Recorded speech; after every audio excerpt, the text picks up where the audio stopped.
Fui infiel, mi esposo me descubrió y ahora sobrevivo trabajando vestida de pollo para pagar mi traición. ¿Cómo empiezo a contar algo que me dejó marcada para siempre, sin que parezca un intento de excusa? Sé que muchos van a juzgarme con dureza, que dirán que lo tuve merecido, que no hay justificación posible. Pero también sé que otros, aunque sea en silencio, podrán entender la forma en que la vida a veces nos arrastra hacia lugares en los que nunca pensamos caer. Me casé hace 7 años con Manuel. No tuvimos hijos. Desde el inicio, nuestra relación fue distinta a lo que la mayoría entiende por matrimonio. Yo me asumía como asexual, o al menos eso creía. Nunca sentí esa urgencia física que para otros es indispensable. Las pocas veces que lo intenté antes de casarme, la experiencia fue tan incómoda que terminé convencida de que simplemente no era para mí. Y esa diferencia me llevó a pensar que nunca encajaría en lo normal. Manuel apareció en mi vida como la persona perfecta. Tranquilo, tierno, con un corazón enorme. Cuando empezamos a salir, me confesó con miedo que había tenido polio en su infancia y que eso le había dejado secuelas, entre ellas, disfunción eréctil. Me lo dijo con la expectativa de que yo lo rechazara, pero no lo hice. Lo abracé y le aseguré que eso no me importaba, que lo que realmente valía era el cariño, la complicidad, el tiempo compartido. Durante años, funcionamos de manera armoniosa. Construimos un mundo solo nuestro, sin la presión de lo sexual. Yo me convencí de que era suficiente, de que había elegido una vida estable, tranquila, con alguien que me hacía sentir querida y respetada. Y no lo niego, también disfrutaba del confort que su posición económica me daba, una casa amplia, empleados que nos ayudaban, noches tranquilas con conversaciones largas y sinceras. Era un equilibrio que yo misma defendía con orgullo. Hasta que apareció alguien que rompió el esquema. Todo comenzó de la manera más inocente. Siempre me gustaron las plantas, aunque nunca tuve mucha mano para cuidarlas. Así que Manuel decidió contratar a un jardinero profesional para que arreglara nuestro pequeño paraíso. Quería que yo tuviera un espacio perfecto, un reino, como él lo llamó. Ese hombre, al que llamaré Rubén, llegó con su fuerza natural, no de gimnasio, sino de trabajo duro bajo el sol. Sus brazos curtidos, sus manos ásperas y seguras, la forma en que manipulaba cada planta como si entendiera su lenguaje. Al principio lo miraba solo con curiosidad, fascinada por cómo lograba dar vida a lo que en mis manos siempre se marchitaba. Pero con el tiempo, mi atención se desvió. Dejé de observar las flores y empecé a fijarme en la forma en que el sudor recorría su cuello, en los músculos que se tensaban cada vez que cargaba una maceta. Me inventaba pretextos para acercarme, preguntas banales sobre cuidados, excusas para pasar más tiempo a su lado. Fingía torpeza solo para que me corrigiera, para sentir su cercanía. Y en medio de esas interacciones, algo comenzó a despertarse en mí. Un deseo que nunca había conocido, una necesidad que me golpeaba con la fuerza de lo prohibido. Por primera vez no lo sentía como una obligación, sino como un hambre voraz, instintiva. Rubén se dio cuenta. No era ingenuo. Yo siempre estuve bien arreglada, cuidada, con ropa que resaltaba mi figura. Y cuando una mujer como yo empieza a sonreírte distinto, tú lo sabes. Él no se hizo el difícil, y yo tampoco puse resistencia. Una tarde, en el invernadero, cuando la casa estaba vacía y Manuel estaba en una cena de negocios, la tensión explotó. Fue torpe, sudoroso, lleno de nervios, pero yo lo viví como un despertar. Sentí mi cuerpo vibrar de una forma desconocida, como si hubiera estado dormido toda mi vida. Después de esa primera vez, ya no hubo vuelta atrás. No había romance, ni promesas, ni palabras de amor. Eran encuentros fugaces, impulsivos, escondidos entre las paredes de una casa que no sospechaba nada. Yo organizaba todo, mandaba a los empleados a hacer recados innecesarios, pedía a la cocinera que se fuera temprano, creaba el escenario perfecto para quedarme a solas con él. Y no solo le pagaba con mi cuerpo. Empecé a usar la tarjeta que Manuel me había dado para mis gastos, ropa, herramientas, hasta una motocicleta usada. Siempre encontraba alguna excusa para justificar las compras, donaciones, cosas para el jardín, detalles de la casa. Manuel confiaba tanto en mí que jamás preguntaba. Durante un tiempo me sentí intocable. Tenía a Manuel, con su amor incondicional y su estabilidad, y tenía a Rubén, con esa pasión que me quemaba la piel. Creí que podía sostenerlo todo sin consecuencias, que había descubierto la fórmula para ser feliz a mi manera. Hasta que alguien, uno de los empleados, decidió arruinarlo todo.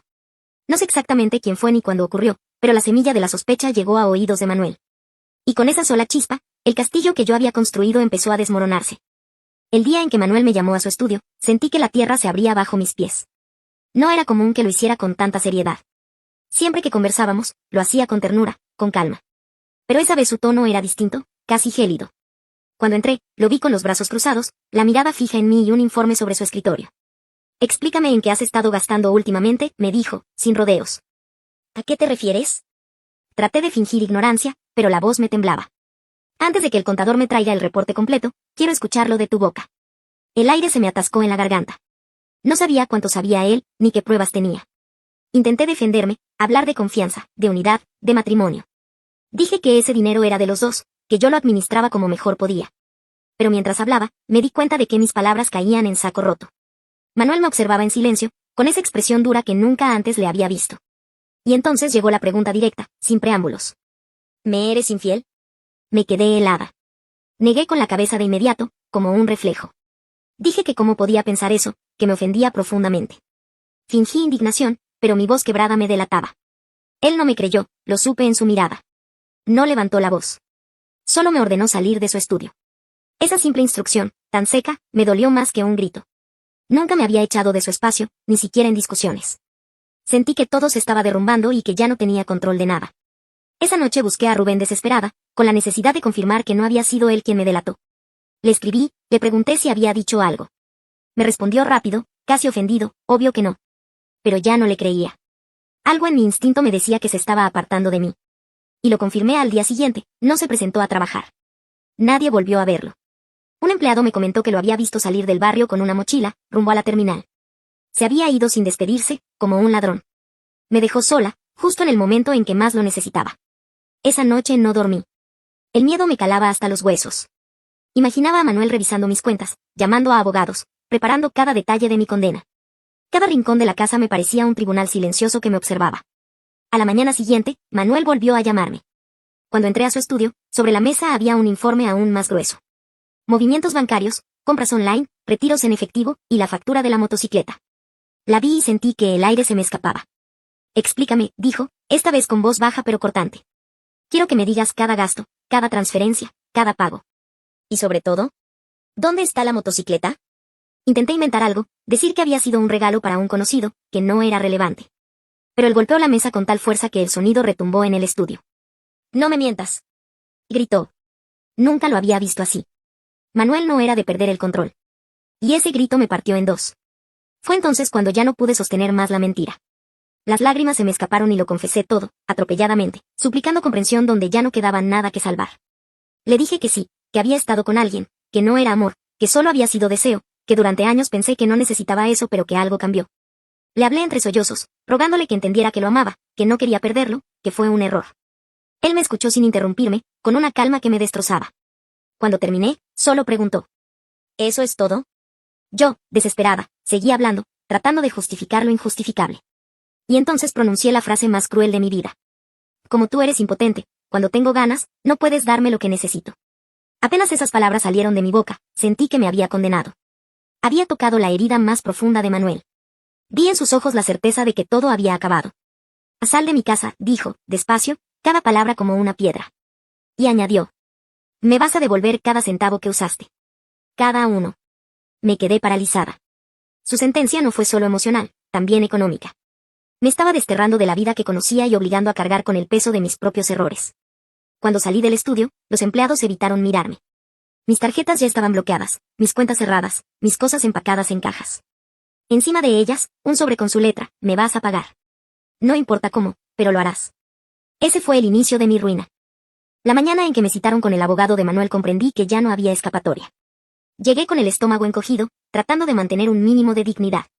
Pero apenas vi esa carpeta gruesa sobre la mesa, supe que mi vida entera estaba ahí dentro, diseccionada en pruebas irrefutables. El abogado me habló con un tono neutro, como quien lee un expediente más, adulterio y malversación de fondos conyugales.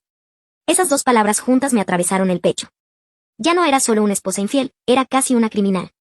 Había usado dinero de las cuentas empresariales de Manuel para comprarle cosas a Rubén, y cada transacción estaba documentada.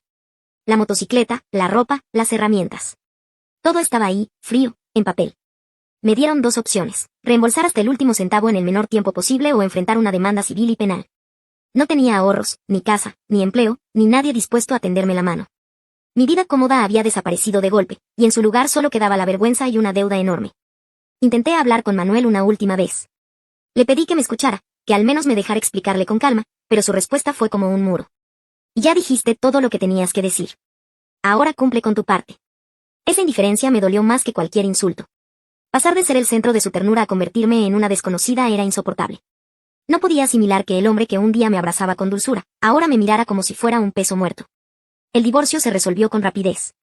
Manuel lo tenía todo preparado, cada documento listo, cada movimiento calculado. En cuestión de semanas estaba oficialmente fuera de su vida, sin casa, sin dinero y con una deuda que me hundía más cada día. Me hospedé en una pensión barata, comía lo mínimo, vendí lo poco que me quedaba de valor.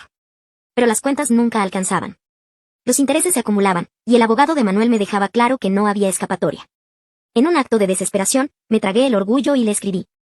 Le pedí trabajo. Le dije que podía encargarme de la casa, que podía ser una empleada más, que conocía cada rincón y que estaba dispuesta a servir desde abajo. Solo quería una oportunidad de sobrevivir. Su respuesta fue cruel en su simpleza. No quiero volver a verte. Arréglatela sola. Sentí que ese era el golpe final, que ya no había salida. Pero unas horas más tarde, me llegó otro mensaje. Esta vez era diferente. Un amigo tiene un puesto disponible. Si te interesa, ve mañana a esta dirección. El nombre del lugar me sonó ridículo, Pollisek Park. Pensé que era una broma, pero estaba demasiado hundida para rechazar cualquier posibilidad. Al día siguiente fui, con la poca dignidad que me quedaba. La fachada era colorida, con dibujos de ranas y globos, como un restaurante infantil de barrio. Un hombre me recibió sin demasiada cordialidad y me llevó con el encargado. «Eres la amiga del señor Manuel, ¿verdad?», me dijo, con una sonrisa que parecía burlarse de mí. Asentí, insegura. «Bueno, tengo un puesto para ti. No es glamoroso, pero es trabajo. Y ayuda a pagar deudas». Cuando pregunté en qué consistía, su respuesta me heló la sangre. «Vas a ser botarga». Al principio no entendí. Pensé que era una mala traducción, un mal chiste. Pero me lo explicó, debía meterme en un traje de pollo gigante y animar fiestas infantiles, sacarme fotos con niños, repartir volantes, hacer coreografías simples. Me quedé muda, incapaz de procesarlo. Yo, que había vivido en una casa con empleados, que organizaba cenas elegantes, que administraba lujos. Ahora tenía que sudar dentro de un disfraz de espuma, aguantando gritos y patadas de niños. Esperaba que fuera una broma, que en algún momento dijeran que había un puesto en la cocina o en limpieza. Pero no. Esa era la oferta. «Lo tomas o lo dejas», dijo el encargado, sin mirarme más. En ese instante quise dar media vuelta y largarme. Pero recordé la deuda, el hambre, la soledad. Y acepté. Me presentaron a la supervisora, Lorena, una mujer con una expresión que mezclaba burla y desprecio. Apenas me vio, me lanzó una pregunta sin tacto. «¿Tú también fuiste infiel?». Me incomodé, le dije que no era asunto suyo. Ella sonrió de lado. Y créeme, este puesto solo se lo ofrecen a mujeres infieles. Es casi un castigo institucional. Sentí un escalofrío. Ese trabajo no era una casualidad, era una humillación diseñada a medida. Una forma de marcarme, de recordarme cada día en que había caído. Y así empezó mi nueva vida, 6 días a la semana encerrada en un traje que huele a sudor viejo, bailando para niños que me gritan, soportando bromas de padres que me ven como un chiste. Todo para pagarle a un hombre al que un día llamé mi esposo. Al poco tiempo de empezar ese trabajo, entendí lo que era la verdadera humillación. A las 9 de la mañana ya estaba enfundada en ese traje de pollo gigante, con un casco que parecía tragarse el aire. El calor dentro era insoportable, y el olor a espuma vieja mezclado con sudor rancio me revolvía el estómago desde el primer minuto. Tenía solo 2 pausas de 15 minutos al día para salir, quitarme el casco en un rincón oculto y respirar sin que los niños me vieran. El resto del tiempo lo pasaba bailando, saludando, posando para fotos. Los niños me pateaban, me jalaban, me gritaban en la cara. Yo debía sonreír aunque nadie pudiera ver mi rostro. Algunos padres hacían comentarios hirientes, riéndose de lo que suponían era un trabajo temporal para estudiantes. Ninguno sabía que detrás del disfraz había una mujer que un día fue dueña de casa, que tuvo empleados y comodidades, y que ahora estaba pagando una deuda con cada gota de sudor. Cada quincena recibía mi salario, y gran parte se iba de inmediato en el pago de la deuda con Manuel. Con lo que quedaba apenas podía sostener un cuarto pequeño, con una cama individual y una cocina eléctrica. De comer, lo justo. De vida social, nada. Todo se había reducido a esa rutina de encierro en un disfraz y el contó constante de lo que debía. A veces me preguntaba si Manuel sabía lo que hacía, si estaba al tanto de que su amigo había convertido mi trabajo en una especie de castigo público. En el fondo, lo sabía. Ese puesto no era casualidad. Era demasiado evidente. Él quería que yo pagara cada día, no solo con dinero, sino con la vergüenza de verme reducida a un muñeco que entretiene a otros. Lorena, la supervisora, se encargaba de recordármelo siempre. Se acercaba a mí durante los descansos y soltaba frases envenenadas como: «Deberías acostumbrarte, porque nadie más te va a dar otra oportunidad». «Oh. Al menos aquí sirves para algo». Cada palabra me hacía tragar saliva, pero yo no respondía. No podía darme el lujo de perder ese trabajo. Era lo único que me mantenía a flote, aunque me hundiera en dignidad. Con el paso de los meses empecé a sentir cómo se borraba la mujer que fui. La señora de casa, la esposa de un hombre adinerado, la administradora de una vida cómoda, todo eso parecía un sueño lejano. Ahora mi identidad era esa botarga. Los niños no sabían mi nombre, y a veces yo misma dudaba de quién era realmente detrás del disfraz.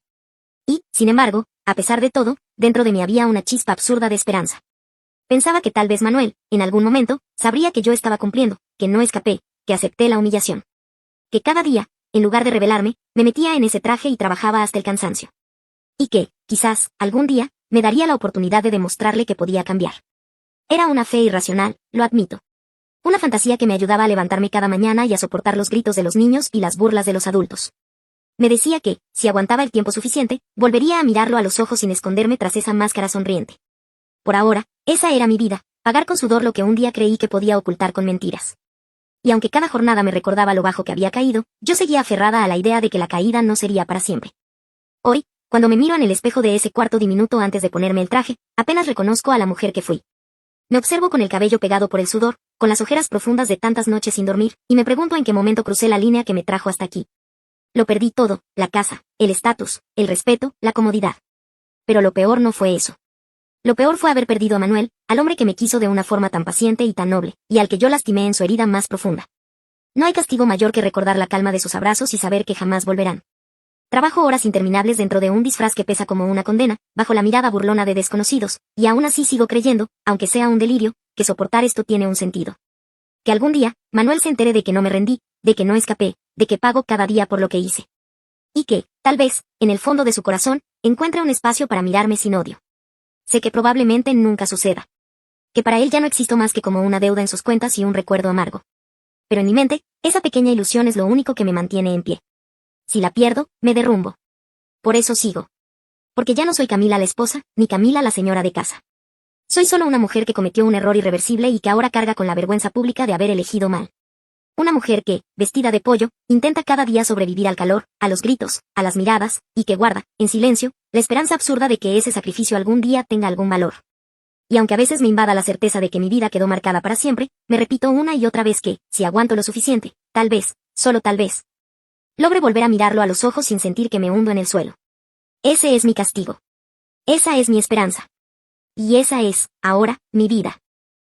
Espero que les haya gustado el vídeo de hoy. No te olvides de suscribirte, darle a la campanita para que te avise de nuevos vídeos del Edit, darle un like y dejar tu comentario en la cajita de comentarios. Comparte el vídeo para que más personas se enteren de mis nuevos vídeos. Te lo agradecería mucho. Que tengan unos bonitos días, tardes o noches. Nos vemos en el próximo vídeo.